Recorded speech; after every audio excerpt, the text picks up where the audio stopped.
অভয়ের বাবার অভিযোগের প্রেক্ষিতে নির্মল ঘোষ সহ ৩ জনের বিরুদ্ধে তথ্য প্রমাণ লোপাট, অপরাধমূলক ষড়যন্ত্র সহ একাধিক ধারায় মামলা রুজু হয়েছে। কি বলেছেন এই নিয়ে আজ অভয়ের বাবা, দেখুন। প্রশাসনের পক্ষ থেকে আলাদা করে এফআইআর করা হবে। এফআইআরটি কি শুরু হয়েছে? হ্যাঁ, এটা শুরু হয়েছে। সেই অভিযোগ কি আপনারা আগে জানিয়েছিলেন পুলিশকে? না, আগে জানায়নি, জানানো হয়েছে। পুলিশ স্বতঃপ্রণোদিতভাবে মামলা করে ব্যাপারটা চেষ্টা করছে ব্যাপারটাকে। আজকে আপনারা থানায় গেলেন, নতুন আইসির সাথে কি কথা বলো? এলাকার বিভিন্ন ঘটনা নিয়ে কথা হয়েছে, বিভিন্ন এলাকায় শান্তি শৃঙ্খলা। নির্মল ঘোষ, সোমনাথ দে আর হ্যাঁ, সে তো মুখ্যমন্ত্রী নিজে প্রকাশ্যে বলে গেছেন, বলেছেন এই ব্যাপারটা দেখতে। যে ব্যাপারটা আমার মেয়েকে যিনি তাড়াতাড়ি পুড়িয়ে দিয়েছিল, সেই ব্যাপারটা নির্মল ঘোষ, সঞ্জীব মুখার্জি আর সোমনাথ দে, কেন এর কি উদ্দেশ্য ছিল সেটা ভালো করে তদন্ত করতে বলা হয়েছে। এদিকে 9 আগস্ট অর্থাৎ গত পরশু আরজি করে নৃশংসভাবে কর্মরত চিকিৎসকের ধর্ষণ এবং খুনের ঘটনার 2 বছর পূরণ হলো। সেদিনই মুখ্যমন্ত্রী শুভেন্দু অধিকারী তিনি জানিয়েছিলেন যে ক্রিমেশন ঘাটের যে তদন্ত, সেই তদন্তের নির্দেশ তিনি দিয়েছিলেন পুলিশকে, ব্যারাকপুর পুলিশ কমিশনারেটের পুলিশ কমিশনারকে, এবং তার নির্দেশের পরই দেখা গেল পরিবারের পক্ষ থেকে নতুন করে অভিযোগ দায়ের হলো নির্মল ঘোষ সহ 3 জনের বিরুদ্ধে।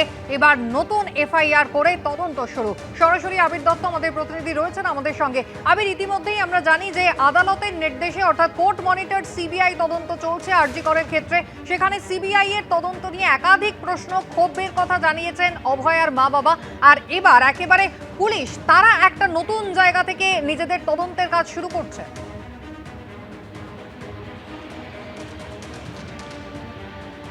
একেবারেই দেখো, সিবিআই এর তরফ থেকে যে 2টি মামলা তদন্ত করা হচ্ছে আদালতের নির্দেশে, একটি হচ্ছে যে ধর্ষণ খুনের ঘটনা, এবং দ্বিতীয়ত যে মামলায় তারা যেটা তদন্ত করছে সেটা হচ্ছে দুর্নীতির কেস। এবং এই যে 2টি মামলার পরিপ্রেক্ষিতে তাদের যে প্রসিডিংস এবং তাদের যে তদন্ত সেটা যেমন চলছে, সমান্তরালভাবে তদন্তকারীদের বিভিন্ন সময় তাদের যে ভূমিকা সেটা নিয়ে কিন্তু প্রশ্ন পরিবারের তরফ থেকে তোলা হয়েছিল। 9 তারিখে শুভেন্দু অধিকারী রাজ্যের মুখ্যমন্ত্রী তিনি কিন্তু স্পষ্টত ব্যারাকপুর কমিশনারেটের সিপিকে কিন্তু তিনি জানিয়েছিলেন যে এই যে অভিযোগ উঠেছে মহাশ্মশানে তড়িঘড়ি গিয়ে দেহ সৎকার করে দেওয়ার ক্ষেত্রে যে নিয়ম অনেক কিছু মানা হয়নি, এবং এই ক্ষেত্রেও তথ্য প্রমাণ লোপাটের চেষ্টা হয়েছে বলে যে অভিযোগ উঠেছে, সেই পরিপ্রেক্ষিতে তিনি যাতে তদন্ত করেন। এরপর যেটা দেখা গেল যে লিখিত অভিযোগ দেওয়া হয়েছে অভয়ার পরিবারের তরফ থেকে। লিখিত অভিযোগের ভিত্তিতে সোমনাথ দে, সঞ্জীব মুখোপাধ্যায় এবং তৃণমূলের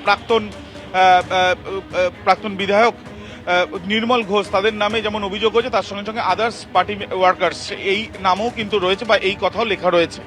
অর্থাৎ এই যে চক্রান্তের অভিযোগ তোলা হয়েছে, সেই চক্রান্তে যারা ছিল তাদের বিরুদ্ধে কিন্তু এই মামলা বা এই অভিযোগ করা হয়েছে। অভিযোগের ভিত্তিতে ইতিমধ্যে এফআইআর স্টার্ট করা হয়েছে পুলিশের তরফ থেকে, এবং পুলিশ বিষয়টি খতিয়ে দেখার জন্য সেই মহাশ্মশানে গিয়েও সেখান থেকে যে তথ্য প্রমাণ সংগ্রহের প্রক্রিয়া সেটা তারা চালানোর প্রক্রিয়াও শুরু করেছেন বলে পুলিশ সূত্রে জানা যাচ্ছে।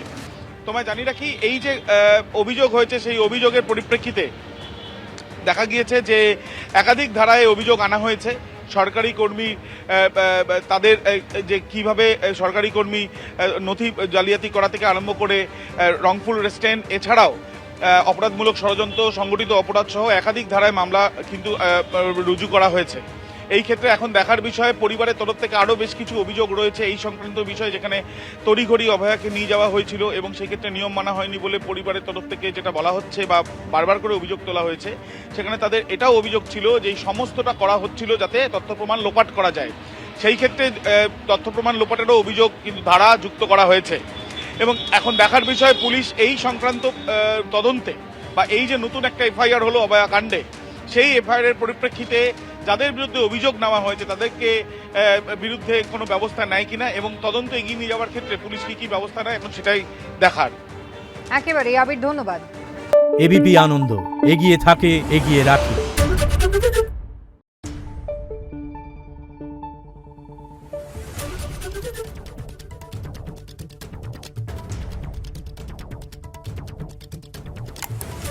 Thank you.